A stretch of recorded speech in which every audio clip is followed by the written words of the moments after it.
before I get yelled at 10 o'clock. I'm sure your view would probably line up. Don't make me use I don't want you to this. stand up. Just stay there. My hands don't have the same grip. I might slip. Okay. Based on the assumption sheet that we have, and then I'm going to call to order the special committee of the whole meeting for Monday, May 20th. First item on our agenda this evening is roll call. Baraza? Here. Lancy? Here. Beck? Here. Pieper? Here. Jansit? Left us alone. Wolf? Here. Solfa? Here. Barron? Here. Lehman? Here. Ayazi? Here. Malay? Here. Ewer? Here. Saron? Here. Vogelsinger? Here. 13 present, 1 absent. Very quickly, we'll go through the beginning of this. Reminder to please speak directly in the microphone. If you come up, just adjust it, and all we need is your name. Item 3 is anything to be removed, added, or changed for tonight's agenda. Okay. Item 4, matters from the public for anything not on the agenda. Anybody here for anything not on the agenda? Come on up.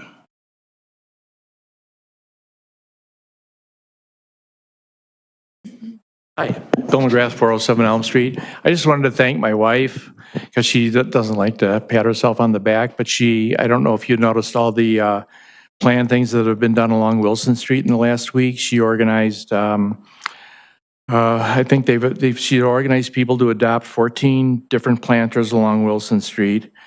Worked with Scott and his crew, who are very cooperative, and they've gone out and torn out a lot of the kind of the daylilies that were there because they were all the same, and worked with, went to Midwest Ground Covers and hundreds and hundreds of perennial plants, which will not have to be replanted every year. And there were all kinds of different people out there. Leah was out there. She's adopted one of them. And people will be out there weeding them during the year. And it's just a wonderful thing. And if you pay attention to it already, it's more colorful along Wilson Street. So I think it's just a really great citizen thing. So thanks, hon. Stole my thunder, Bill. I was going to try and bring that up later because I joined I think it's a Beautification Batavia, or is it Batavia Beautification, one way or the other, the page on Facebook. And I was going to say, yeah, that's a huge undertaking to put that kind of crew together and get out there and do that, and then get the people to commit to be there throughout the year to take care of it. So yeah, big kudos to you to get that done and make that happen this year. It actually looks really good already. It does. And Alan, it was really sweet. It was a multi-generational community event. Like, there were kids there were just all ages, retired folks, and just fun to see the community come together and have positive impact. Great thing. Okay, we'll move on to item 5, then is a presentation and discussion on residential speed limit changes.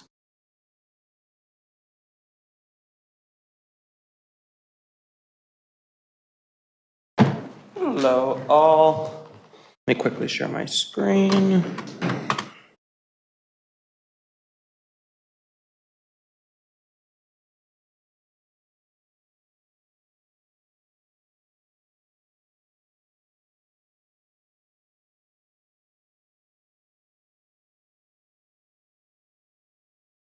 Alrighty, so tonight's discussion is going to focus around potential speed limit changes to the City of Batavia roadways. And before we get started, I do want to talk a little bit about how we categorize streets based on our comprehensive plan, which governs how we do traffic and transit throughout the city. In sum, there's 4 main types of roadways, and we're going to focus really on 2 or 3 of them tonight. There's the strategic regional arterials. These are things like Randall, Fabian, and Kirk. Arterials are roads that serve high volumes of traffic and provide connectivity to surrounding communities. These roads handle more longer distances with limited interruptions in traffic flow, but some still existing. Collector streets are roads that serve a medium volume of traffic. These are connecting arterial roads to local streets, and they're designed to have a lower speed than arterial routes and traffic flows on there with a number of interruptions along the way. And then lastly, what we have is local streets, which are the ones that we're going to commonly think of as residential streets. These are direct access to people's homes, businesses. They're mainly designed to handle short trips at low speeds. Some of these are public roads, some of these are private roads. It kind of depends on where you are in town. But for tonight's discussion, we're really only going to focus on local streets and then collectors and arterials. Any questions on that before we keep going? Stop me at any point if you have questions. So we did two separate studies. First, we did a collector and arterial study. If you remember, we discussed basically our theory that there were a number of cut-through routes that likely had higher speed limits on them and had higher traveled speeds. We used a consultant, HR Green, to study the speeds according to the most updated engineering standards. While we were doing this process, the federal government came up with an updated MUTCD, which incorporated a number of different criteria for determining the best speed limits on a road. Really, it used to be 85th percentile speed, go with that. They've now updated that, and that's where things like traffic speed and volume are considered. Crash data, so we actually looked at crash data, both that we had and then that IDOT had for our roadways that we studied. Another thing they also look at is design. The more entry and exit ways, the more they're going to recommend a lower speed limit. The more access points, the more opportunities there are for collisions to happen, so they're going to recommend a lower speed limit. And then they also consider things that have to do with vulnerable road users. These includes things like bike lanes, on-street parking, pedestrian usage. So if it's really close to a school, that's something that gets considered because you're going to have a lot of people walking back and forth along those roadways. So that is something that when they did the studies, they observed and looked, and ultimately there were two tools we used. One was focused more on the actual speed cars travel, and then another was focused on some of these roadway conditions, and they both kind of came back very similar across the board. One might have been recommended at one speed and another at another, but generally they were in alignment most of the time.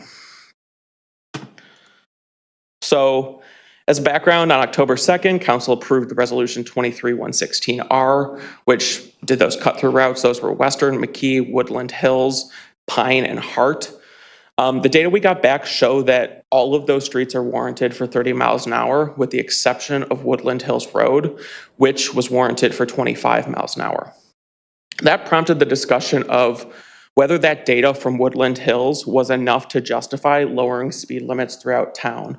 Ultimately, the decision was that it was not representative enough of speed limits throughout town.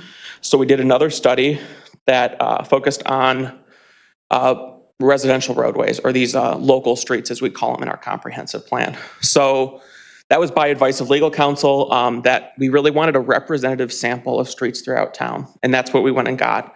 So council passed resolution 2024-005, which had us study those residential roads. Those were Haynes, North, Thoria, Forest, Elm, Hunt, Feast, Bernadette, Chilham, and Morton.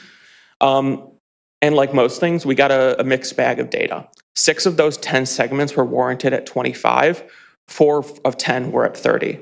So what that means to us is that there is sufficient evidence, and I can make this a little bigger if I can try. Basically, with our collectors and arterials, every piece of data we got, with the exception of Woodland Hills, show that they're generally the appropriate speed limit at 30 miles an hour. Those are roadways like Wilson, Hart, Pine, etc. These roads are designed inherently to move traffic throughout town at slightly longer distances, and they are mostly designed for the speeds that cars would generally travel down there at 30 miles an hour. On local streets, however, there is evidence to support the local street speed limit of 25 as opposed to its current 30 throughout town. We do want to just talk a little bit about what goes into doing that. It's a little more complicated than we had initially anticipated, and that's some of the things that we'll give you an opportunity to talk about and kind of discuss amongst yourselves tonight. A lot of that comes because the state statutory speed limit is 30. And basically, deviations from that statutory limit carry the need to post that there is a deviation from the statutory limit.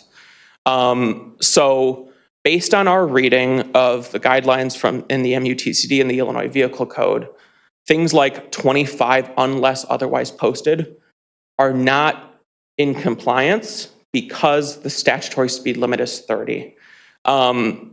Also, one of the things we heard repeatedly was that The signs we have placed throughout the city have been put up throughout the past several decades based on citizen complaints. So there had always usually been a reason why a sign got put up. And so something like removing all those signs, we would be going through that same process again of identifying those problem areas and putting those signs back up. So for example, if you're on a curve and you see a 30-mile-an-hour sign, or a sign that, maybe didn't necessarily have to be there, it's because at some point along the way we got a citizen complaint. However, it is possible to do. We can put the signs where we need to put them in order to be able to legally enforce everything that you're hoping to do in lowering the speed limits to 25. In doing so, what that means is, let's say you're heading down McKee Street, that might be 30, or heading down Wilson at 30. When you turn off of that, and it no longer is 30 and it's 25, you have to post that. And so you keep going down those streets. Think about how many intersections those are. Those are some of the issues that we had to work through and think through. And we've basically identified roughly 270 signs that have to get either replaced or put up to make that happen. The cost of doing so is rather expensive. It's around $200,000, give or take. We don't have an exact amount, but that's based on cost of materials and labor to do. And that's kind of where ultimately, per discussion for city council, is should we proceed with seeking bids to perform that work and basically get this put in place? We would have to place any ordinances to make that happen, to lower the speed limit to 25 on areas that were non-collectors in these local streets. Should staff follow all applicable rules and regulations and posting of speed signs given the changes? And then ultimately, this is an unbudgeted item, so if it's something that council intends to do this year, should we use reserves and bring forward a budget amendment to make that happen? So I'm happy to answer any questions about the studies and kind of what the data show, but ultimately, this is a policy discussion for council, and I'm happy to answer any questions. Anybody want to start? If not, I've got the first question that came to my mind, especially as I look through at the cost and what we would do. Are we talking to replace every sign that's out there or just re-sign them? I mean, can we not put 25 in place of the 30 that's out there? Both. So it depends. A number of that includes just replacing the sign. So if there's an existing 30 that needs to get to a 25, that sign itself, I think, costs, you remember the exact, I think it was like $300 or something like that. We could produce that sign in-house for $300. Okay. And so that's just to replace the sign. To put up a new sign with a new post, to print the new sign, that's closer to $700-800. So we wouldn't reuse any of the ones that we have out there? They're 30s, and that really doesn't, the amount of work that, from my understanding, that goes into it still is around $300 to redo them. And they're tending to, There's no like sticker option where you can go out No. and relabel it? We asked Bill Kellum that question, and it what do you say, cancels the warranty that we have on the signs if we take the initial wrap off and put another wrap on, Okay. the reflective coating. What's the warranty for? For the reflective coating, so that if it would not do its job at some point before the warranty was up, then they would replace that for free. I would imagine they're probably all dated and, you buy whatever the reflective requirement is for the sign and, I don't know, what is it, 10-year warranty or whatever they have. That's probably why they do that. And then if it fades out in the sun and doesn't work in 6 years, they probably, I don't know if they prorate it or if they just replace it. Have we used that warranty much? I am not aware of whether we have used that. The other issue is that in the newest MUTCD, they have changed the size of speed signs. Of course they have. Of course they have. Yeah. Bigger or smaller? Is there a requirement to replace those in so many years or just replace them if they're damaged or added to the system? Since we're making a change to the sign, then we're obligated Obligated to do it. update it Okay. to the current standards. What would the current replacement timeline be on these signs? It would be determined by what contractor that we found and what their availability is. That's another reason Or am I misunderstanding your question? I mean, of the existing signs, like how far in their lifetime are we? That I do not know. Okay. It varies, of course. I mean, Bill indicated that he replaces signs by quarters. So he divides the city in 4 quarters, and he will go and replace it in every quarter. So Nick? Max, the two studies you mentioned, it spoke more about studying what is appropriate. Has there been any research done as to those communities who have lowered their signs to what the effectiveness is behind it? Yeah, so that was one of the things we looked up originally, if you remember way back when, I think it would have been October of last year. I gave a presentation about that. Some of the studies we found showed that the effects were minimal to moderate. The best study we found that's kind of a comparable is the city of Edmonton, Canada. They had speed limits, it was kilometers per hour, but roughly the same. Roughly 30, they dropped it down to 25. They saw around a 2 to 2.5 mile an hour reduction in traveled speeds around town. That's what they found. Other studies have showed it's had similarly minimum, like somewhere in that range impact. You reduce it by 5, you don't get 5 mile an hour changes. You get kind of halfway of what you're looking for is kind of what we found. And so that's ultimately where it goes to a policy decision again by you all. Sarah? Before I came here, I was talking to my husband about this, and he is a super car nerd. And the whole state of Minnesota changed the way that they did the policy with this. They had a similar thing as we do in Illinois, where you can't, like we had the, they had the 30 mile an hour. Cities can't change it unless they get permission, do engineering, blah, blah. They removed that. So cities were able to change from 30 to 25, 25 to 20 without doing the studies. And they found exactly that. It had minimal impact. Let's see. Majority of drivers pick a safe and comfortable speed based on their perception of the road environment. Only changing the posted speed did not change their behavior. Overall, researchers found that while modest decreases were seen at both treatment and comparison sites, evidence suggested that changes in posted speed limits do not lead to speed decreases. Noting that driving is a habitual behavior, researchers suggested a driver's adaptation to a lower speed limit may happen over a longer time frame in the absence of physical roadway changes or strict speed enforcement. So it did not have a widespread effect. And that's what we kind of shared originally, was that the single biggest determinant of how fast someone travels on a road is the roadway design. So that $200,000 would possibly be better spent on road modifications rather than signs. That is a policy decision that city council can choose to make. Just One of the issues with that is 200,000 does doesn't do a very lot. minimal space within the town. Agreed. Or Abby's drawings, back to that. And Mark? There was talk, it was mentioned a handful of meetings ago, that the state was contemplating lowering it. Is there anything moved on that? as far as I know, that hasn't moved. I'm pretty sure that got a lot of pushback within the state legislature, so I don't think it's moved. And to the point, one of the things in our strategic plan that I know we're probably going to be discussing either this summer or later this year is our bike and pedestrian design policy and some of those things around roadway design. I don't know exactly what that's going to entail. It's something we're going to want to discuss with you and ultimately think through some more. But that kind of gets to what you were mentioning, is that there are things involving roadway design, but that is also extremely expensive to fix and do. And so the idea is to kind of bake it in, and as we do roadway projects, to kind of have those improvements be made. And that becomes a much longer term project as well. Sarah? I want to go on the record and say that I am pro safety of all kinds, pedestrian, bike, vehicle, everything. And question, is there grants available for this kind of project, improve road design?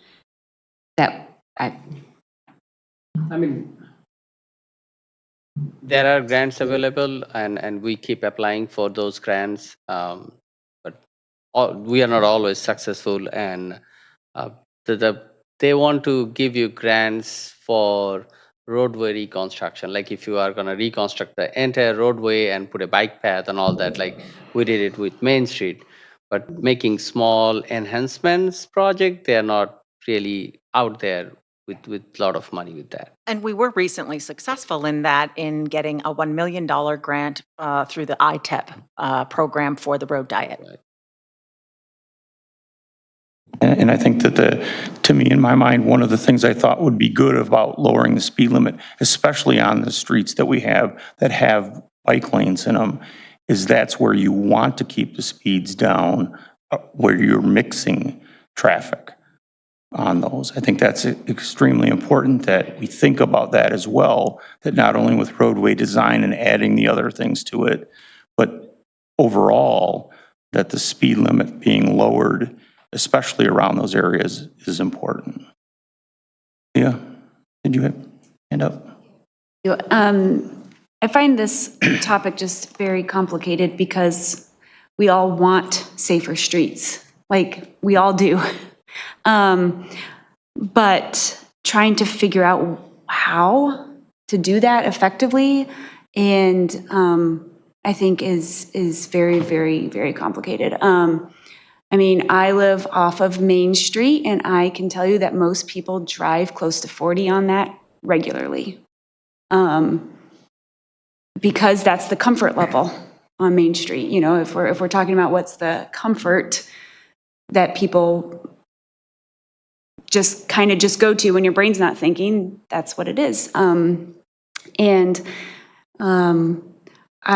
You know, even if we posted 25, which would be fabulous, and I have watched people driving closer to 25 on Main Street and people passing them on Main Street. I've seen it on Hart Road. I've watched it on Wilson. So even like if somebody responsible, not pointing necessarily to myself, is going to drive 25, honestly, it causes more danger to other people when people decide to like go around them. So it's so complicated.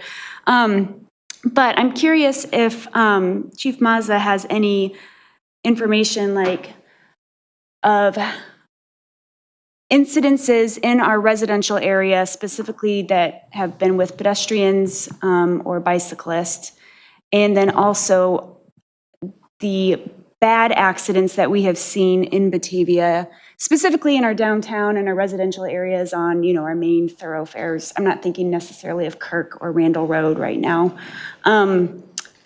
If speed was the only factor or the deciding factor of those accidents. I don't know, like I'm throwing this at you right now, so I'm very sorry. That's a lot of questions.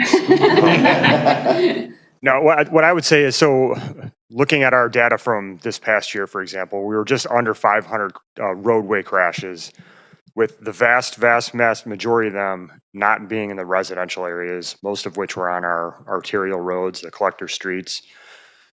That's where we see most of our points of conflict, where you would expect, right? Where there's higher volumes of traffic. So is speed a factor in some of these? For sure. Distracted driving, you know, huge factor as well. What I would say is, if we're focusing on the residential streets, reducing the speed limit from 30 to 25, is that going to make a significant difference? I don't think so. Again, minimal difference, I'll give you a minimal, but that's not where we see most of the issues. Have we had crashes in the subdivisions in the residential areas over the years that I've been here? Yes, we have. We've had fatal crashes in some of those areas, albeit it was years and years and years ago. In those cases, it wouldn't have mattered if the speed limit sign said 5 miles per hour. It was just, you know, extremely poor driving habits of, you know, specific individuals. So I don't know if that helps answer some of your questions. I do, and I know Max had brought this up in one of the earlier presentations, assuming that people actually are going to reduce their speed when there are collisions, that would be helpful. So I understand the value in a reduction in speed if people are actually going to obey the speed. And obviously then when you have collisions at lower speeds, you know, you're reducing the risk of injuries. In our downtown area, and this is my opinion, where we see some of the areas where there's crashes involving pedestrians and bicycles, mostly pedestrians, are our mid-block crossings. I'm not a fan of our mid-block crossings. I think it creates a false sense of security for people. When you don't have the mid-block crossings there, I think people figure it out and they make their ways across the street. And I think you could look at our historical data on that and see that I think we've created problems by creating mid-block crossings. That's my opinion. And one of the things we looked at before we even brought this to council was where are our accidents and what are the causes? Like Chief Mazza said, a lot of them are things like distracted driving, bad roadway conditions, failure to yield. Sometimes speed was an aggravating factor, but from what we can tell from 2012 onwards, it was not the sole or primary cause in any accident that we had. It might have been a contributing factor, but it was always someone on their phone, someone listening to the radio and not paying attention, someone trying to eat while driving, but it wasn't someone doing everything else that they're supposed to be doing, but they were just traveling too fast. The data that we have going back to 2012 did not show that was happening. Not to say that it, like Chief Mazza said, two cars going, or car versus pedestrian or car versus cyclist, higher speed carries with it more force. More force carries more potential for injury. So anecdotally and theoretically that is there. But like we said, the data we see that it's roughly a 2 to 2.5 mile decrease in speeds traveled is what you can expect if you make this change. I'll also just add this, and I don't have the numbers, but the majority of our crashes are intersection-related crashes, usually involving turning or rear-end crashes, people coming into the intersections. So, I mean, I agree with some of the sentiments everybody said about everybody wants safety. But sometimes I think, based upon what we've heard from our own chief of police and the stats about what's going on these local streets, which is what it would seem to be is the thing that would be most affected by this would be like, just Meadowview or something, or, Morton Street or, Blaine, some kind of just local residential street. I think just having legislation for the sake of having legislation is kind of a waste of time and a waste of money. I don't think that having a reduction to 25 miles an hour is going to make really any difference on these local streets where there really hasn't been any problems already anyway, from what I can understand here, for the most part, as it relates to speed. Plus, just from my legal perspective, I mean, the statute in Illinois is 30 miles an hour. So I just think sometimes there's always good intentions, but legislating something just for the sake of legislating something so that you can feel good and pat yourself on the back, it's not what we're here to do. And we're not even budgeted for this. Another reason why I don't think it's necessary. So for all those reasons, I don't really think this is something that's needed at this point in time, because especially it appears it's going to be focusing on these local residential streets where there's not an issue anyway. I was just reading an article about the kind of at the advent of cars and how when crashes happened, all of these different cities across the country that had these memorials put up in light of accidents, especially when kids were involved, but even just general crashes on our roadways, intersection crashes, because they were such a traumatic event for a city that didn't have a lot of cars to see and to experience, and for them to lose their neighbors in these crashes was a big deal. And now it's just like, we have more than one a day in our little town, and it's like just something we accept, and it just happens because we don't know any different anymore. And I think that's so sad. Like, I know that there's not data to support that there's all these pedestrian crashes or bicyclist crashes. We're also suppressing a lot of bike and pedestrian usage in our town because our roads are not comfortable to be a pedestrian or a cyclist on, because cars are moving too fast. If we have so many signs that it's cost prohibitive to replace them because we put them up because somebody complained that people are going too fast in a 30-mile-an-hour zone where they shouldn't be. I mean, I think 30 miles is inappropriate to go down my street. And if somebody put a sign up on my street because people were complaining, like, we should take that to heart, because that is our job. Like, keeping our community safe is our job. So while I'm not going to necessarily disagree that I think changing the signs is going to be the perfect pill to fix our problems, I just can't let this conversation just say like shrug, we're not going to change the speed limit and there's nothing we can do. Is it going to be expensive? Is it going to take a long time? Is it going to be really hard? Yes, yes, and yes, and yes, and that we should do it anyway.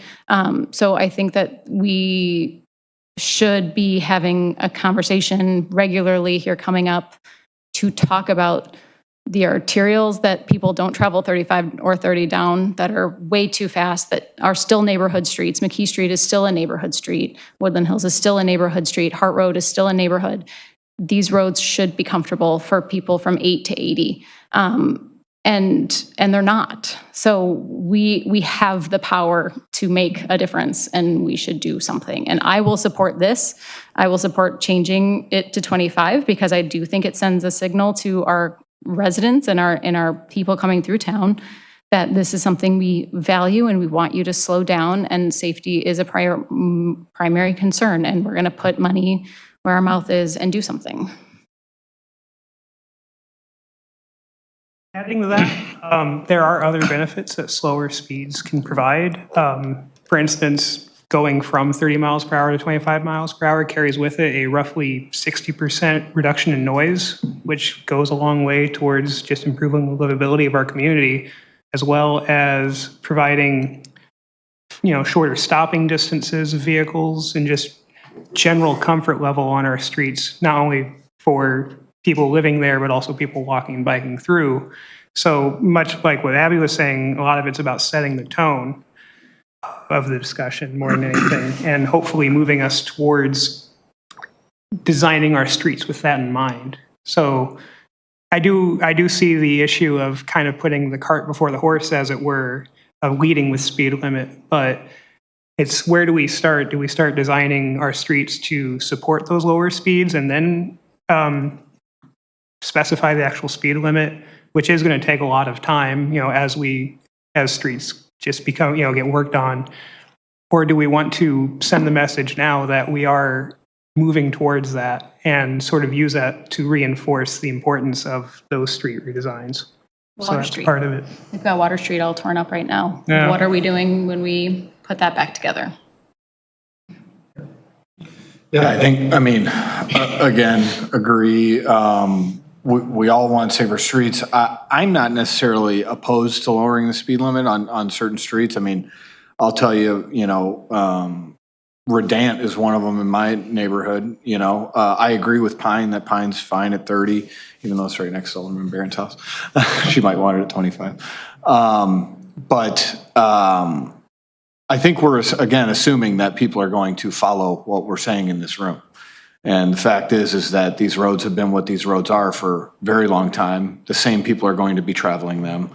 So I think it really comes down to enforcement, and I've said it in the past, but we all know those towns, or at least, it gets around in circles, right? Oh, don't go through there. Oh, I just had a guy the other day I was golfing with, told him I was from Batavia. Oh, you got a lot of cops in Batavia. I mean, that was his response. And I literally said, yeah, we do that on purpose, make sure you don't speed on 31. I'd love to hear the chief's sentiment on that, on, any type of, I know you don't have numbers in front of you, but any type of intrinsic data you have, and just in terms of, yes, when we, run a campaign and we're stopping people more than we typically would, maybe not even giving out tickets all the time because we know how the courtroom is, and, anything under 10 might get thrown out or whatever. I mean, you guys know how to best use your time and to, best make an impact. But, if you have some feel around that, because, I think it might turn into, because I even know we're doing this thing with, the whole Tri-Cities for the month. This could become a Batavia all year round thing, right? Like, for 2 years, we're just going to nail people. And then guess what? A lot less people speed in your town when they think they're going to get pulled over all the time. They're driving scared, basically. And there's parts of that, me speaking it, I don't necessarily like, but there's also something to be said about, when you go through those towns, you slow down. I know exactly what towns those are, in my life. So Yeah, that's my 2 cents. Because I think, if we just lower the speed limit sign, I mean, that's a big pat on the back, and I don't think we're accomplishing much. It's got to be part of an encompassing idea, message, and however we're pumping that out to the community is, up for debate. But yeah, and the data too is just, a portion of this is like. I usually run by strict data, but, I think some of this, we're getting in front of it. You don't obviously want to wait until you have all these accidents, right? I mean, there's something to be said for that too, but I do agree with Alderman Solfa, just legislating to legislate's not what we're here for. So if it's part of an all-encompassing package, I like it. If it's just flipping the signs, that waste of money. Mark? Yeah, I agree as well. Yes, want safer streets. I was in a friend's neighborhood in Knoxville this weekend. They had speed humps on his road. All over Drove California slower too. because there's speed humps. I mean, so it's a traffic calming that makes you want to drive smaller or slower. It's not the speed limit. There are roads in back countries around Knoxville, back roads. They're narrow. You don't go very fast because there's barely any room.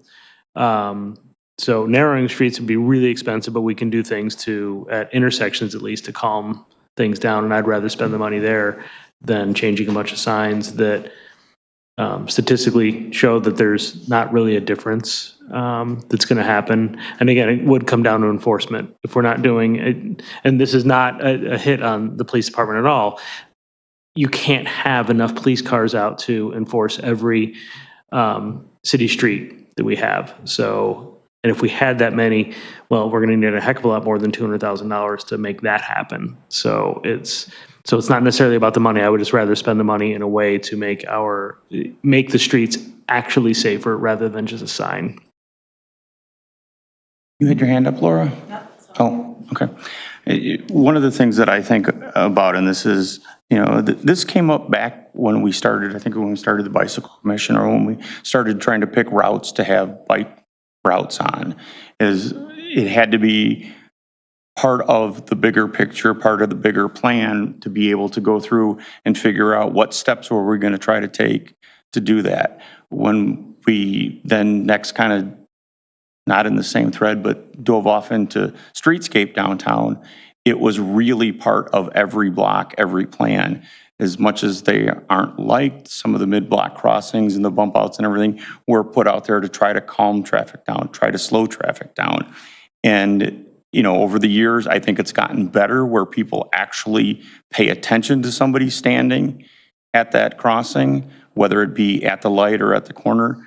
I will say, I think sometimes pedestrians are their own worst enemy when they get out to some of the crosswalks and they just go. Even if the light's flashing with 2 seconds left, as a driver, you see that. I'm watching it, I'm watching the curb, and I see people just dart out into the middle of the street. Again, I also see that with bicycles.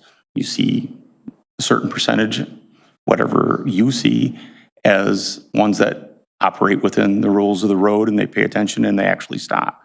And then there's the other group that don't believe there are any rules for them and they go through whatever street, calming device or any legal stop sign or anything else that they think they don't have to obey. So again, we can't legislate against that part of the population. I do think that within the whole plans of what we've all kind of bought into with where we're going with our strategic plans, where we think we're going to go with bicycle plans, where we would like to be walkability wise in town with having sidewalks where we want them and having connectivity on our streets and on our sidewalks and on our bike paths. I think that unfortunately this is one of those necessary steps that if we don't do this now, because it's a step towards the end goal, I don't know how we get there if we then start to focus more money and more effort towards the design. I think this has to be out there as part of it. And even if it requires a budget amendment, I think we need to do it now to try to take that proactive step to move forward, to try to do whatever we can to make the streets safer. And yes, I think enforcement is a big thing because I know there's towns that I go through every time in Wisconsin and in Michigan that you know you don't speed 2 miles an hour over the limit. If it's 20 or if it's 25, that's what you drive when you're on a street in that town. And the reality is, people will learn that. You know, it might not happen immediately, and it might take a lot of tickets to get it there, but people will learn that. Chris? Also can back me up on this if I'm wrong, or you can say if I'm right, but I mean, do we even know if these tickets are enforceable? I mean, in all reality, since it's not even statutorily authorized by the state, number one. Number two, Alderman Ewer just talked about limited police staff. I think he was the one who brought it up. And I mean, we have a lot of other more high impact areas that I would like our officers patrolling and monitoring for safety wise. I mean, everybody I'm sure saw the pictures just this past weekend of, there's like a 4-car pileup on Randall Road. I mean, so would we rather have our officers out in these main areas where we know the traffic data shows there's more accidents and more problems than cruising around the back streets of the neighborhoods more than they do? I mean, they already do, but constantly cruising around there looking for people going 5 miles over and pulling them over because they're going 30 and they're not going 25. I mean, really, that sounds like a colossal waste of time and a colossal waste of our officers' efforts in terms of what we need them to do for the city. I just don't. I think this is a pat yourself on the back situation. I don't think it's worth it. Well, just to opine on the enforceability, so long as the council follows the statute in regard to how to change the speed limit, those changes would be enforceable and they would be valid and legally binding. But if you just started posting signs randomly of 25 miles per hour without the backing up ordinance and the proper procedures, yeah, those would be unenforceable in and of themselves. And as some of you may know, our firm also handles the traffic prosecutions for the city as well. And so I can tell you from our own experiences, most of the tickets that we're seeing for speeding are in excess at least 10 miles an hour. The vast majority of them are probably more between 15 and 25. And at the council's and the department's discretion, we are taking a really harder line, of course, on the excessive speeders at 26 plus over, especially on Kirk Road and Randall Road. We see some of the tickets that, yeah, people are driving excessive speeds on McKee, some of the other more thoroughfares through the city. Yeah, we take those seriously. We're not just giving them off a slap on the wrist. But we don't really see a whole lot of speeding tickets for random residential streets. If I may just add a bit about how these would be enforceable, there's two ways. There's statutory, which is our 30 mile an hour state set speed limit. And then there's what the MUTCD calls speed zones, which are based off of traffic engineering studies. Those are really the two ways you can set speed limits. This would set up speed zones because it's ostensibly based off of traffic engineering studies that show there's 25 miles an hour warranted. So that further backs up that we have gone through the necessary steps to ensure that whatever tickets police write are enforceable. And that's one of the reasons why the cost is higher, because, you know, if you went against those guidelines, it makes it less enforceable or not enforceable. So what we presented to you is so that every ticket our officers write holds up in court. I want to say I work at the Early Childhood Center at AGS right now and have been at Grace McQueen a lot for different events. And the police are always there for everything. And they are fostering positive relationships with the children in our community. I think that is the best use of their time. I would rather have them continue to do stuff like that rather than set a punitive kind of stance in town. I think that is a wonderful way to influence the kids in our community and to have them and increase visibility.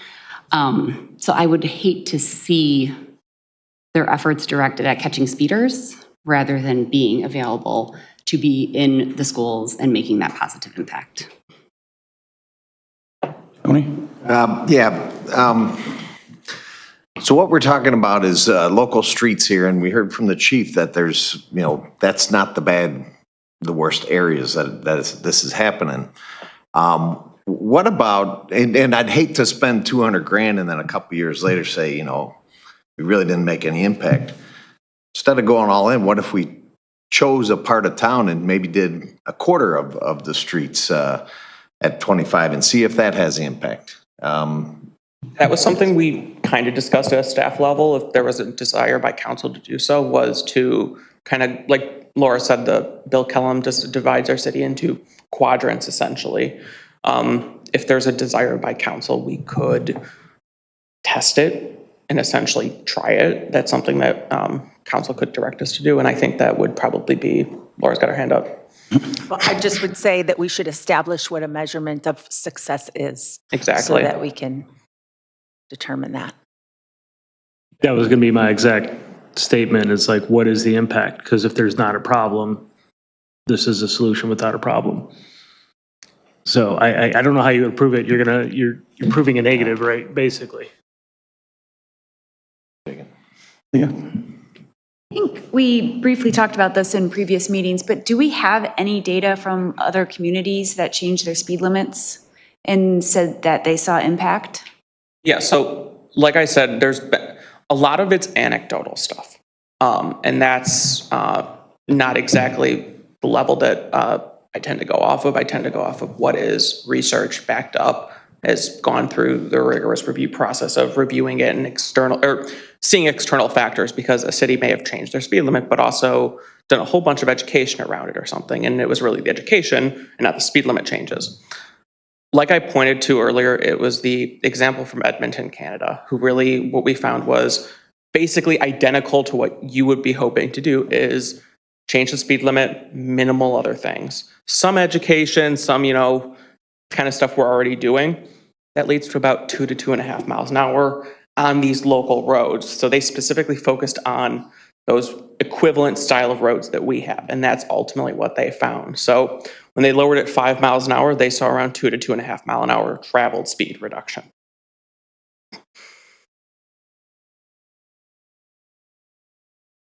Jen?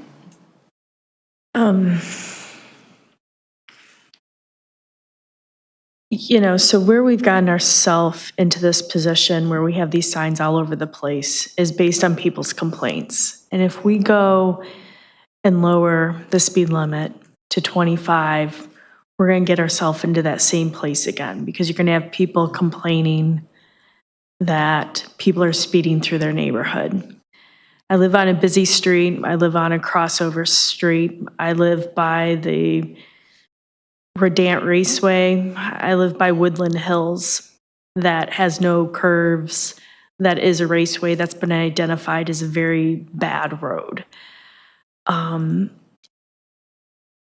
Putting signs in is not going to change the behavior. We have too many elements out there, between new drivers that are out trying to impress their friends, to middle-aged drivers that are like, oh, there's a cop, let me go my speed limit, to road rage people. They got into a fight with their family member and they're not thinking correctly and they're going out and driving crazy, to older people that are wanting to hold on to their license but probably shouldn't be driving.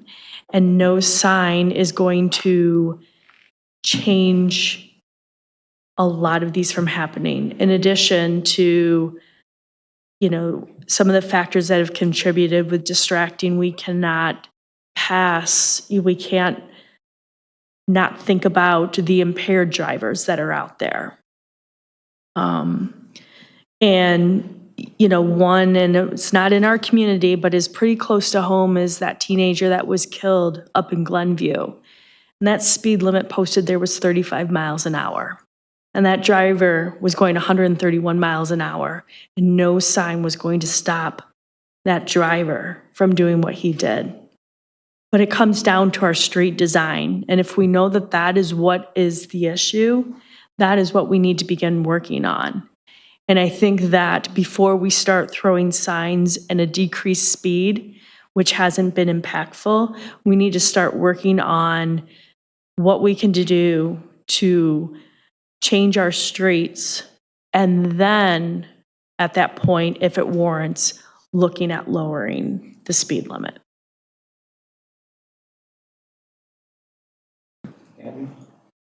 Can I propose and get a second or a third on having some traffic calming conversations. We've got our bike and pedestrian plan, which is wonderful and has a lot of upgrades to our system for those modes of transportation, but it doesn't address traffic calming in that plan. So as of right now, we don't have a roadmap forward or, you know, an illustration of what the options even look like and what, like, yes, Taj Mahal upgrades to our streets and what that would cost, and then kind of those quick, cheap, and easy experiments to see, would this even work? Can we just try something here and see if it slows it down? I will join you on that. Authored. Two. That's something that staff was planning to bring this summer. So we still will continue to bring it to you, and that'll be a discussion around, like we said, what do we put in place so that when we design our roadways, when we redo them, when we add a new roadway, we're implementing these measures so that every time we make a change, it's better than what we had before. And some retrofits as well to our existing problem areas, because I think we don't have that many more roads to build. And yes, they will get reconstructed, but that takes too long. That's gonna. Woodland Hills needs to be rebuilt.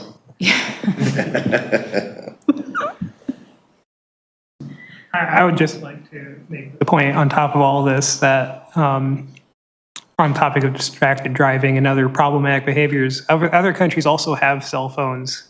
In that period, they've seen reductions in traffic deaths while we've seen an increase. So there are solutions out there, and that's just to emphasize the point that there are things we can be doing. So. Sounds like we don't want to go much further with the speed reduction at this point. Overall, I mean, what I've heard tonight, I don't feel like we've got enough support to go any further with reducing the speed limit to 25 in general on this. And then when or if we wanted to do it on any certain streets, we would have to just have the data to back that up. And you essentially already have a level of data to show that these local streets throughout town can be warranted at 25. Like I said, we studied 10 segments, 6 of them were 25, 4 were 30. So like we said, if council does want to make that decision, that's something we can do. There is sufficient legal standing to be able to make that decision based on what we believe. I was just going to say, I don't necessarily think that there's not support for continued conversation about this. I think there's a lot of questions being brought up and asked, but I like the idea of doing further studies on traffic calming. But even let's do some streets, let's do some quadrants. And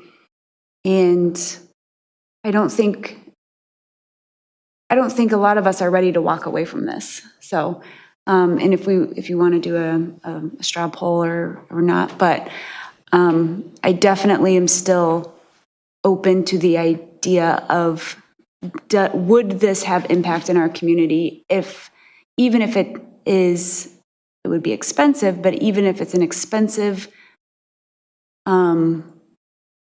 awareness that we care, we keep bringing this up, we care, we're trying to do what's best for our community, we're trying to provide safe streets, and we need to keep chipping away at what that looks like in our community. Instead of just continuing to throw up our hands and being like, well, we can't do anything about it. Well, we can't change what Water Street is, the safety issues there right now, or, oh, we can't change. I just don't want that to be our response. I want us to continue to figure out how we can chip away as our community to make it safer. And it might not change in the next year or two. To Abby's point earlier, this might be we're looking at long-term changes, and we get to be the council who gets to have that long-term vision and planning. I don't think anybody's necessarily throwing up their hands about this in terms of people who are opposed to just slapping up 25-mile-per-hour signs. That's what I'm opposed to. I think everybody's always said, yeah, they're all for safety and trying to find safer ways to do this. This isn't the way to do it. Yeah, I was just gonna say, I mean, in to the layman, it sounds like a great idea, and on the surface level, it sounds like a great idea. And honestly, if I heard no data, I'm pretty sure I came into this council asking for the speed limit to be dropped to 25, you know, at least on some of the streets that I recognized.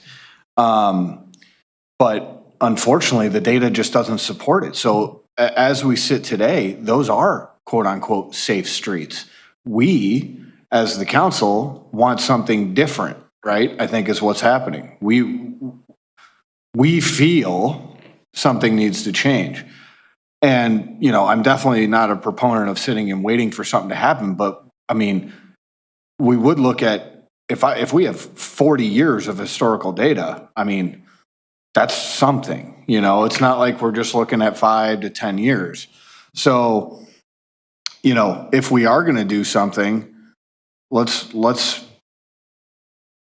do something else is kind of my opinion, because this, if it's not going to, I don't think it's going to do much, and the data supports that. It's not just me thinking that, you know, again, originally I would have thought, hey, let's just do it.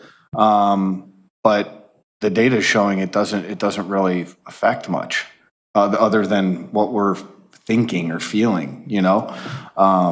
So that's my 2 cents. I inside my gut, I feel like I want to do it, but if the data's not there, I feel like we're probably best looking in another direction and looking for different ways to make the street safer. I agree. I think the conversation is just going in a different direction, or looking for what would be the most effective thing to do. And if, you know, we change the design of the road and then have, you know, then it seems appropriate to change the speed limit, absolutely open to that. But and we can change these whenever we want, right? I mean, just through the process. I mean, technically, any one problem child road or whatever could be moved on its own, right, to 25. Would we have to do separate ordinances if we just wanted to pick out 2 streets, or if we wanted to do 15 streets in one quadrant, or would we have to do separate ordinances for each of that and separate traffic studies to do those? You could do a street by street if you want to, but you would have to define that in an ordinance, street by street. Okay. Yeah. It leaves us the option to do the signs if we so choose at any point in time. I would just say we would want to identify the criteria by which you are designating which streets to change and which streets to leave alone, because I think, you know, most people are going to say, I'd like my street to be the one that's 25. And I think that becomes, to me, the real problem. If we're not serious about this, that we really want to try to implement a lower speed and get people to comply with that, it needs to be all of them. If it's not, it's going to be one, I think that'll be a nightmare just for the police to try to enforce, or people to try to remember. Well, let's be honest, I don't think they're not even looking. I don't look at speed limit signs when I go out on a test drive and I do 15 stops because I'm just seating in a brand new set of brake shoes. I mean, that's not what I'm listening for or what I'm dealing with when I'm driving. I never look at the stop sign or I shouldn't say. Okay, I know where I stop because I usually sit there and wait for somebody to blow through it on McKee Street and honk the horn at them when they get in the middle of the intersection. But I don't pay attention to that when I'm out driving.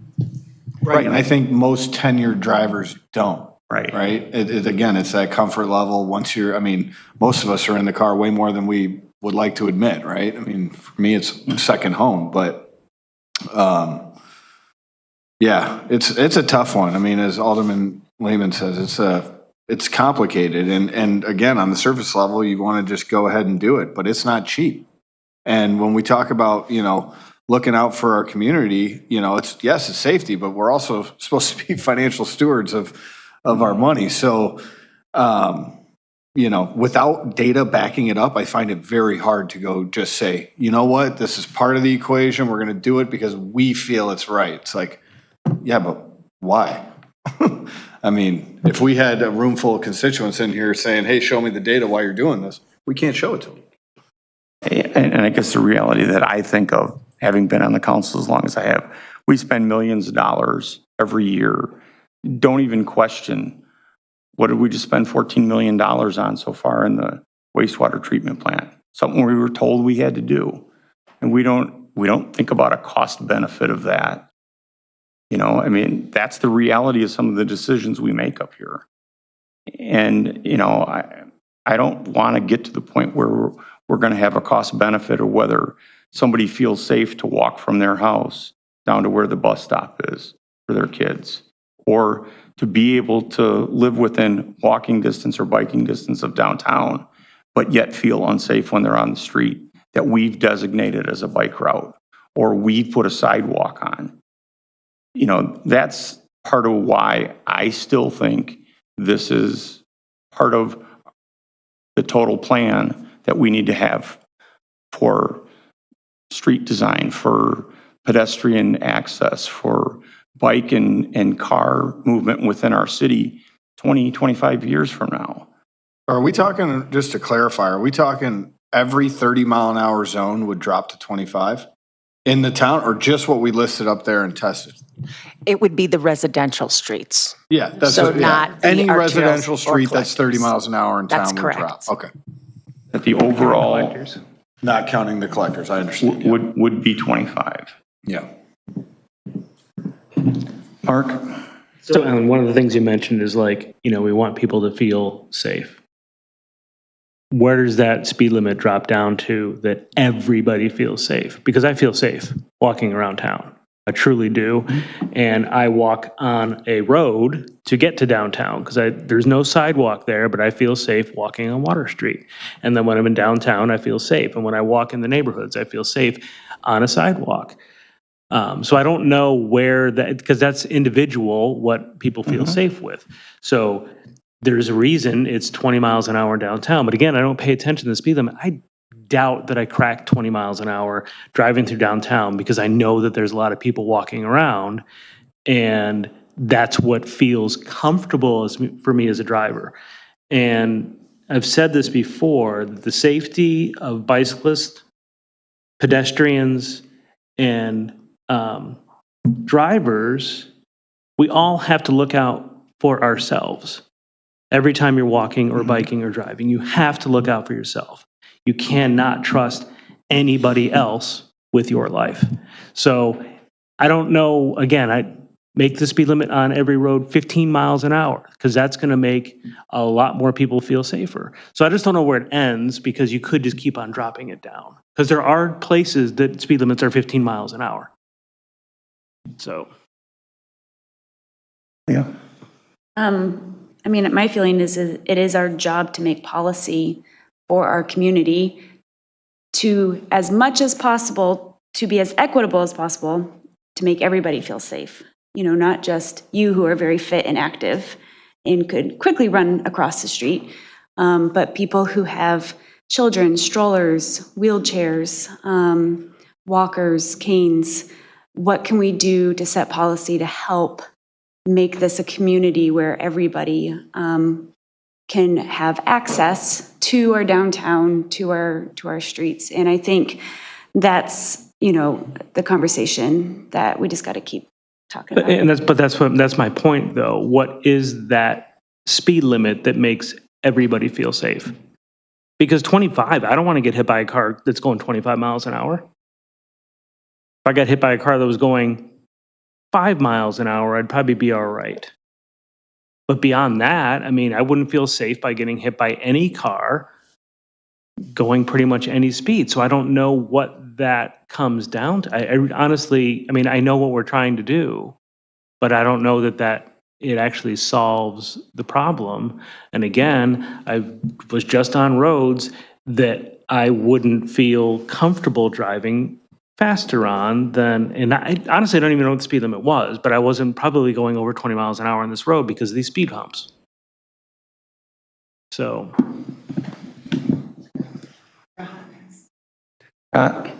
Yeah, and when we're talking about policies too, I mean, I know St. Charles has a traffic calming policy. So they, you know, look at, you know, what, if somebody has a problem with speeders on their street or whatever the case may be, they have a policy that, you know, the neighborhood can sign a policy saying, or sign a petition saying, hey, you know what, we're getting too many people speeding on the street. We'd like to have some type of traffic calming element, whether it's chicanes or bump outs or whatever. And then the city has a traffic committee that looks at that and says, okay, that makes sense, or that doesn't make sense, or maybe some kind of a modification, because they were having a lot of problems with using speed, stop signs as speed control. And, any traffic engineer will tell you that stop signs aren't supposed to be used for that. So they actually have a policy in St. Charles that does govern that when there's a neighborhood that says, we have a problem with this, what can we do? Naperville does too. I'm going to echo that we need to find out what's our goal. I mean, if we are doing traffic coming to a level where people are not driving at the speed limit, then we have to lower the speed limit. So we have to figure that out, that, by putting chicane or whatever traffic coming we are putting in, is it now good enough for 30 miles per hour, or do we need to lower it to 25? So it goes all in hand. So we need to figure that out. Maybe we have to come up with a policy first, that what kind of traffic calming measure we are going to put out if there is a traffic speeding issue. Because the speed sign, if it is not going to solve the problem, then what is going to solve the problem? What's our goal? Is it like make sure people are driving only 25, not above 25? We can design like that, but we will need direction from the city council. What's the goal? Like, is it the goal that posted speed limit is 30 and they can drive up to 37 and we are okay? We are not gonna, enforce it, or we'll be fine with that. Then we have to design around that. So the policy is important around that. And we have to remember that when we talk about, safety, it's not just the speed limit. It's also how we design, not just the streets, but also the access for everybody. Whether it be having sidewalks or the curbs for people to easily maneuver up, the handicap, ADA compliant. And then, even those with the sidewalks, kind of having that barrier. I know that was a big discussion when Houston was being built, like, do we do a barrier? Do we put the bikes next to the cars? Do we, so that's all to it. Then, it's all part of the package than just a speed limit to feel that safety. Okay, well, I think we need to wrap this one up because unfortunately it's not just a single agenda item for special cow. So we need to kind of draw some close here. So I think at this point, we're probably going to go to public comment right now because I see hands waving. Come on up.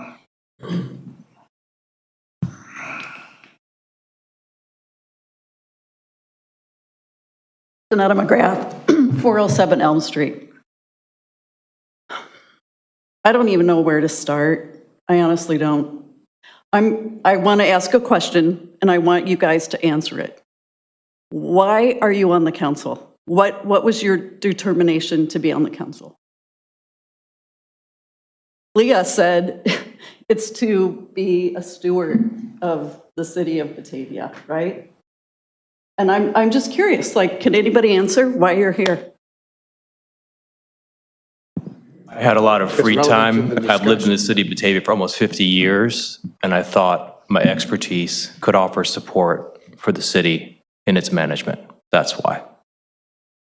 And it has nothing to do with the safety of the town that you live in? Inclusive of all kinds of things. Safety, police department, fire, sewer, roads, garbage, all kinds of things. But it's not my number one priority, if that's what you're asking. It's not. It's not my number one priority, no. Not to be in a safe community? No. Okay. I said it's not my number one priority for what I want to do in city council. I didn't say it's not a priority. It may be your number one priority, it's not mine. Safety is relative. To Mark's point earlier, my opinion of walking down the street, I may feel 100% safe. You may not. Is one of us right or wrong? Everyone has a threshold of pain. What makes one person's threshold of pain the standard? What makes someone else's not? So when I make decisions, I make them based on 80-20 rules. I try to apply decisions that I think affect the majority of people because it's impossible to make 100% of people satisfied with anything. Safety, job, performance, equity. I could never make 100% of the people satisfied, ever. Full stop. So that's all. Okay. Nobody else wants to chime in? I mean, I joined the city council because I wanted to provide a perspective for somebody that worked downtown, that lived here almost his entire life, and that wanted to see things get better, especially downtown Batavia.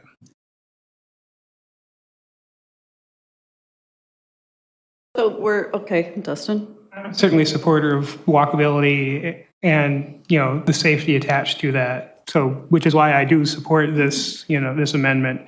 But I also do acknowledge that to truly implement it, this is just the floor, not the ceiling, in terms of how to actually achieve these goals. So I think there's been a lot of good discussion here about what we need to do to make this actually effective.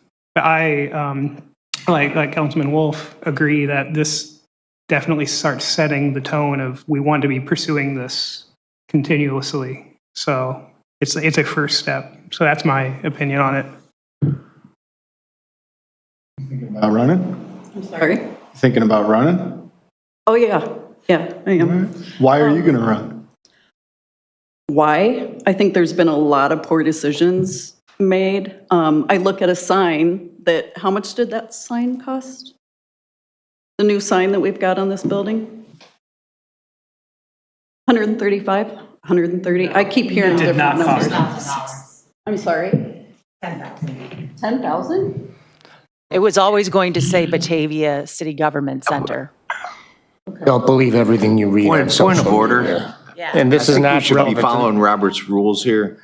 This is not relevant to the discussion that we're currently having, being grilled on the reason why people join city council. So public comment is not meant to be an interrogation. It is not. Okay, well, I'm just here as a Batavian citizen wondering why the first time that someone came here was 2014, that they were talking about reducing the speed limit in town. They were concerned. June. I think you might be wrong there, because I think it happened one of the first meetings I was at in 2003. Well, okay. When I was joined the city it's council. been- This has been an ongoing conversation for a lot longer than you've been involved in it. Yeah.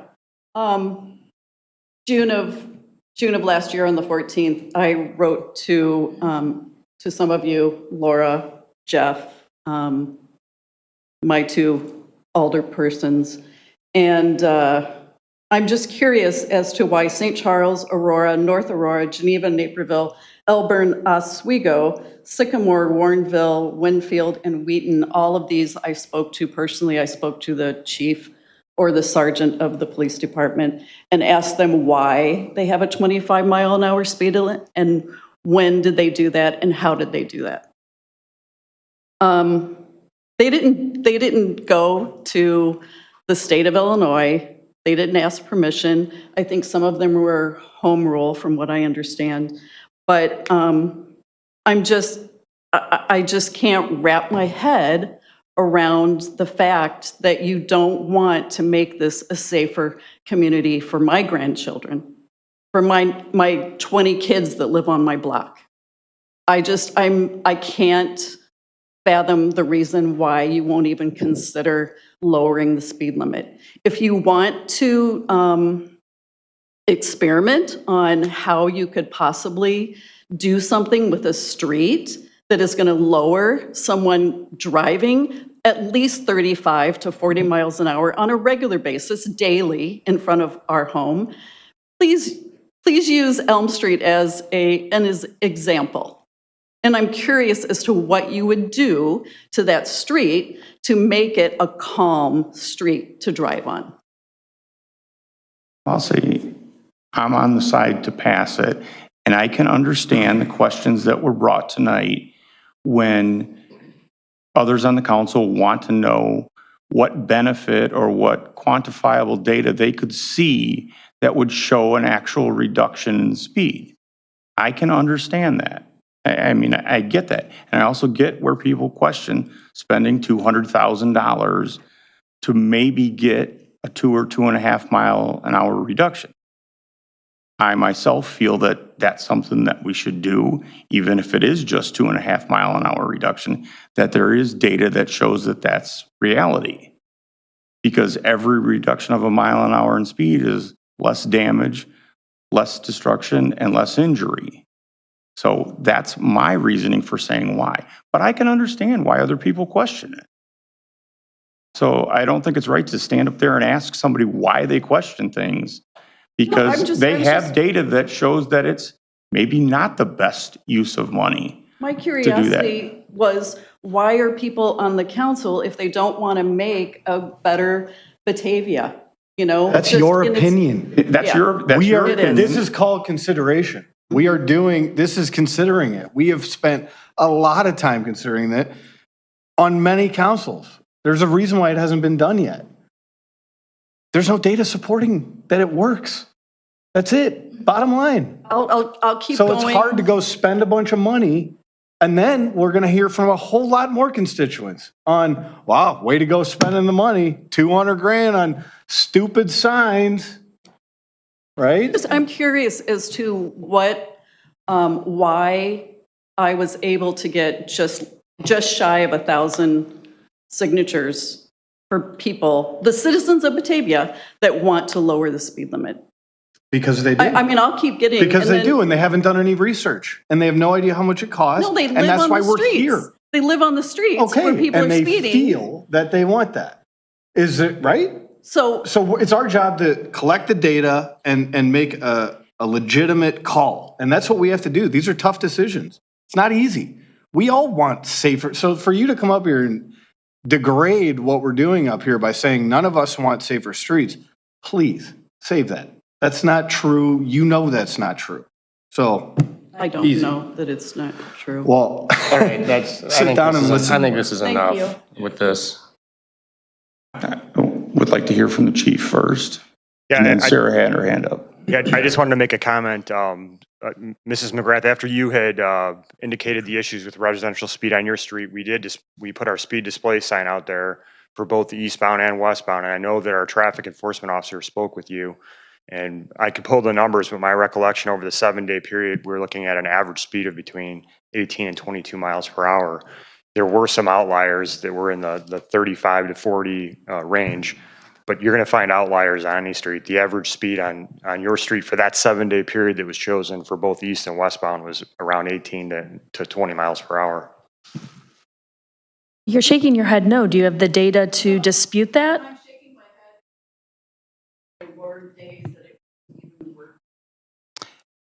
And when we have conversation, we need to use the microphone so that the conversation can be recorded. Sarah?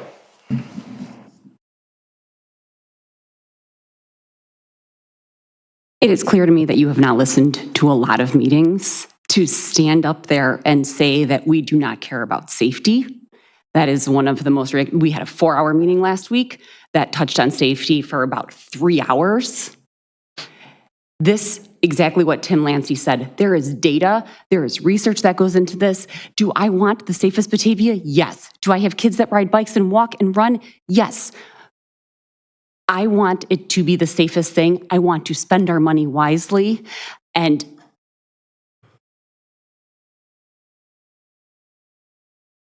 I don't know what else to say, but that is just the most inaccurate thing that you could possibly say to this group of people. Bill, come on up.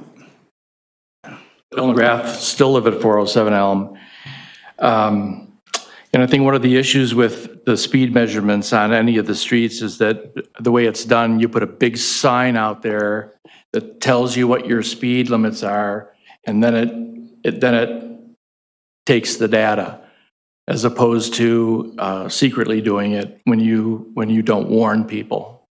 I think you're kind of letting this $200,000 carry too much weight.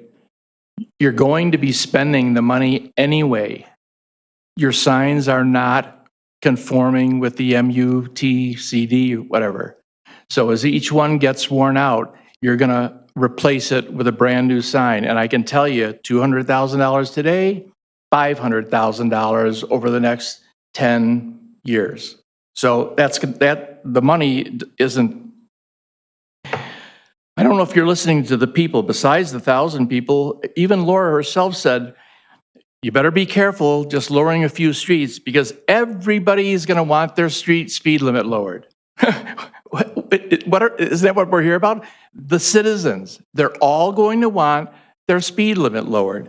But they're not going to know I don't why. think excuse me. Because they're just going to hear somebody say, lower the speed limit. You know what, we really shouldn't have this conversation going, I don't think. I just want to talk, and you can ignore it if you want. I can tell you virtually every family in town, I don't care. I agree with the statement that adults should be aware of themselves. It's the children. In our block, there's 20 kids. I can tell you parents don't let their kids cross the streets at all up till, I don't know, maybe 10, 11 years old because of traffic, because of speeding. Now, there's been a lot of talk about data. The data doesn't say that they're safe. The data said that 60% of the streets studied were too fast. 2.5 miles is 8%. That's nothing. The problem with policy is that to get something like safety, this cloud, there's not going to be one thing. It's going to be, and that's why it's going to be hard if you have to tell people that we're spending $200,000 that we're going to be spending anyway. Because it's a little, you're picking at it here, you're picking at it there. If the police, and we know this is all common, police don't give tickets for the first 5 or 7 miles over. What if a little piece of that is, you know what, we're not going to give the 7, we're giving them 5. Because that's the reality. That is the reality. So you're going to pick at it and pick at it and pick at it to try and get safety. You're never going to redesign all these streets. People won't let you. You start putting speed bumps and speed tables in residential neighborhoods, they will slaughter you. And I've been on a lot of them. Your public works people won't want you to do it because it kills the snow plows. It kills the street cleaners. You want bump outs, your own staff will not like it because it's going to cause so much more time to plow the streets to get around bump outs. And it's going to cost way more than $200,000. It'll cost $200,000 on every single street to put in bump outs. And while you're doing it, you just approved the brand new Pulte subdivision on McKee Street. I don't see one bump out. I don't see any kind of device that is meant to slow down traffic in any way, shape, or form. And it's right next to McKee, which is really a speedway as soon as you go west of Fabian Parkway. So just because speed is just a contributing factor doesn't mean that's not a reason not to do something.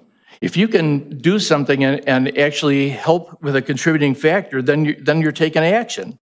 You have less chance of changing people's distraction and getting them to than you do, you have less chance of changing people's habits with distraction as opposed to changing their behavior by lowering the speed limit, because the data that I sent to you some months ago said that in fact, lowering speed limit signs does lower the speed. Maybe it doesn't, maybe it's not mile per hour, mile per mile. I wish it were that way. People aren't like that.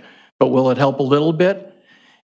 And we know from the data that other data that being hit by a car going 2.5 miles less than one going faster, it has a profound impact on injuries. So, and just because the state says 30 is their standard isn't a reason not to do it, because the statute allows you to do it. It gives you the power. Your home rule community and all these other municipalities have done it. And let me tell you, if there had been some big problem with that, somebody, Chris, you know this, somebody would have taken it to court already. It would have been in front of the Supreme Court. We all would have heard about it. Naperville, somebody would have spent the money to attack their ability to do it. So you have to think of the hundreds of thousands of people who live around this who, for some reason, their elected officials thinks it made sense for them. And by the way, there's probably 5 or 6 streets in Batavia that already are 25 miles an hour, and I don't know how they got to be that way, but they are now. So anyway, that's all. I just think I appreciate how difficult it is to make policy, but I don't think, I think the $200,000 is looming way too large. And I think your desire to show like a black and white benefit, measurable benefit for $200,000 is probably, you know, I think you need to take the risk with that 200 grand, because I think the stats show that there's a benefit. Maybe not as big a benefit as we would like, but it's going to show a benefit. So, thank you.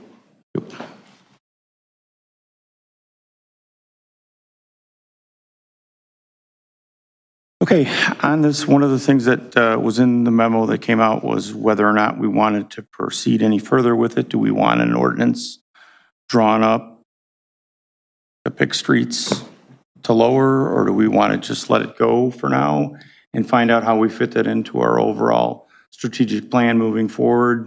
The Active Transportation Commission could be part of the helping us make that decision, or showing us what our options would be as we move forward to try to, in the grand scheme of what we want to do with the city, to move it forward.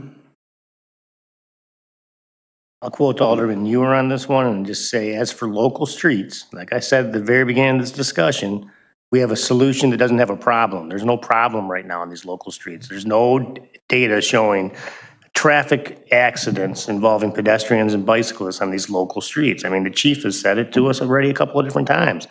So we're looking for a solution to a problem that's not there right now. Abby? The problem is in the fact that there's 1,000 people in our town that say there's a problem, and 1,000 people, where there's smoke, there's fire. And the problem is in people not giving their kids the freedom to cross the street and not having the freedoms that they should have at ages that they should be able to roam their neighborhoods. That is a problem. Just because there's not an incident doesn't mean there's not a problem. Kids should be taught not to cross the middle of the street anyway, go to crosswalks. I mean, you know, this whole thing about kids crossing streets, are we just having kids randomly running around on the street? I don't get it. Oh, it used to be. That's how other places do it, other places in the world. It's not unusual. It's only unusual here. We're in Batavia. How about we just drop roll out? We've been around this block many, many times tonight. Do we want to carry this discussion any further forward is going to be my straw poll. So anybody that wants, Rahat, you want to say something? Also, I'm working for city for 9 years. We have done a lot of speed study for police department. They wanted count. So those were done, we call it tubes. Like they're just long tubes in the street. They don't have a sign, anything. It doesn't say what speed you're going.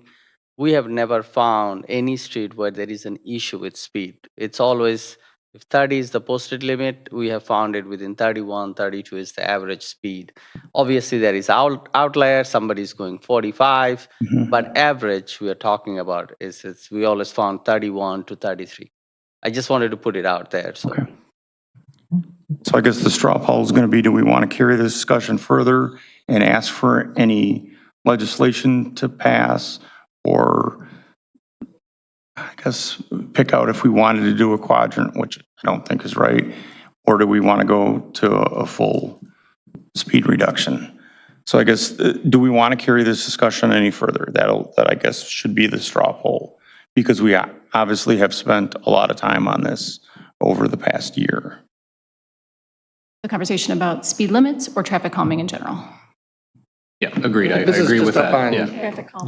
How about just the speed discussion limits? was residential speed limit changes. Yeah, and I think that's what we should limit this to, is that if we're going to carry this discussion on speed limits any further.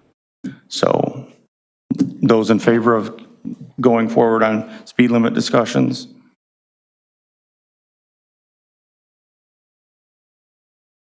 Okay. Those against going forward on speed limit discussions? And what do we get? 6, 7. Yeah. So at this point, I'd say that's as far as we're going to go right now. And if we come back with more of active transportation committee involvement on it, then, you know, that's where we'll go. Leah? One quick question. The studies that were done, do those have a limit, a time limit, then that we would have to come back and redo them in 5 years, or are those? Not really, no. I'd say there's no case law or statutory provisions.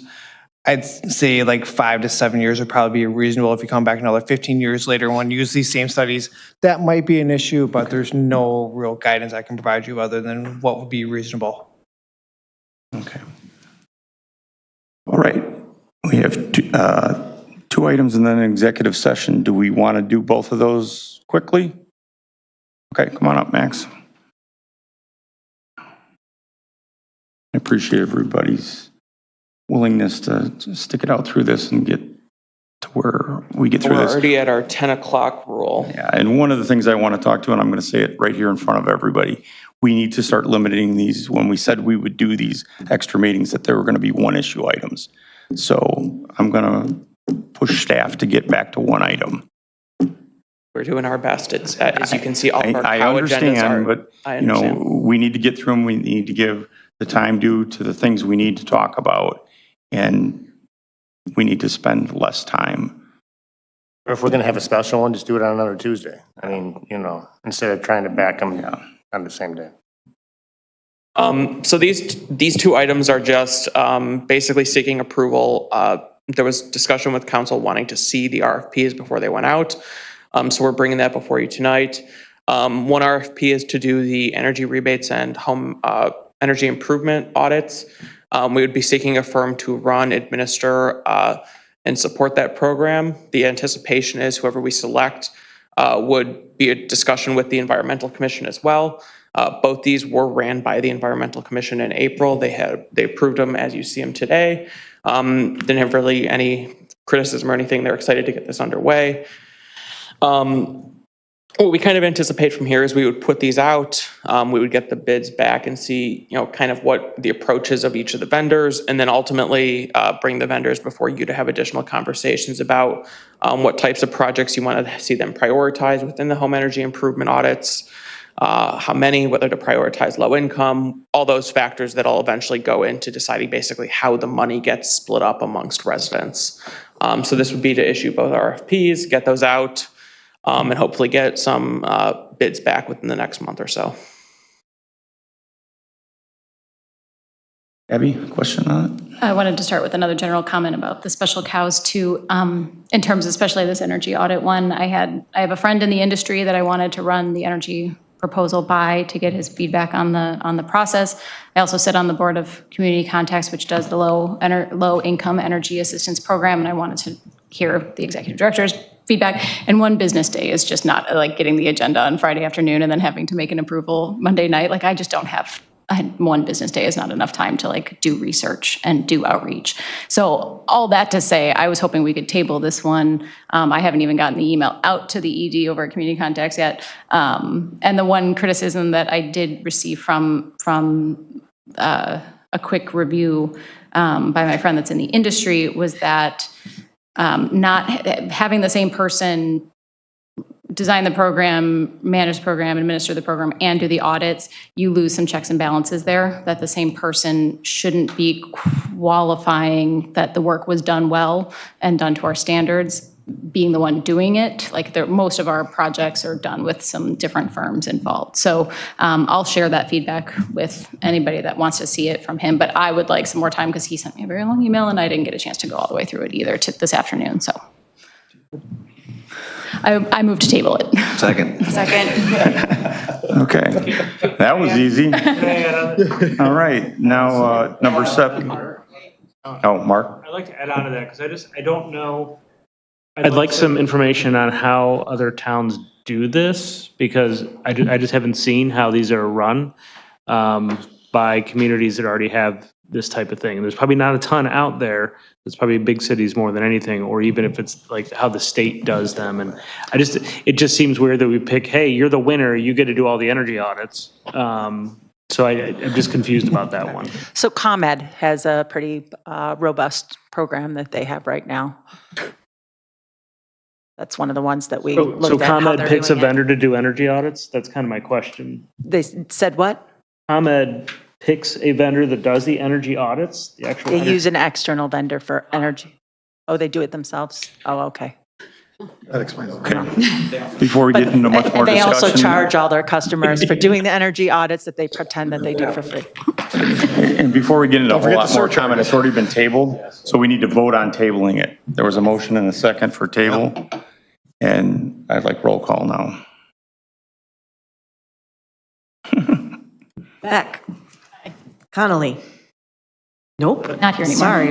Cut and pasting before? did. You must have left that in your, We don't usually have these many things to vote on. We went to a whole Time different travel for a minute, page. it's fine. I'm sorry. Beck. Aye. Pieper. Chanzet. Is absent. Wolf. aye. Solfa. Barron. Lehman. Ayazi. Malay. Ewer. Saron. Vogelsinger. Yes. Aye. Baraza. Lancy. 13 yes, 1 absent. Okay, and then item 7 is issuance of RFP for bag fee education initiative. Is that something else we want to table? And everybody can go back through and read it again. If we have any questions, get them to staff and then bring it back. I thought that one was pretty straightforward. Okay, if that's fine, then if we're good with that and we want the RFP to go out, we do that. That's good. Okay, since we do have an approval ask here, I'll make the motion that we approve it. Second. Motion by Wolf, second by Lehman. All those in favor? Aye. Opposed? Really? I think this is another feel-good thing. Hey, we're gonna we want to tout what we're doing with this and everything. Everybody's ticked off about it already. They're gonna take the piece of paper that we print this on or whatever, and they're just gonna be like, okay, I guess hopefully they'll recycle the piece of paper and not throw it in the trash. But I think it's unfortunately too little too late. I mean, I've been behind the people at the stores when they complain about it, and it's not gonna make them feel any better about paying 10 cents. Duly noted. I think this is a waste of money. That's my nay. Okay, does anybody have any others? If not, I need a motion to go into executive session for personnel. Second. Motion by Yazzie, second by Malay. All those in favor?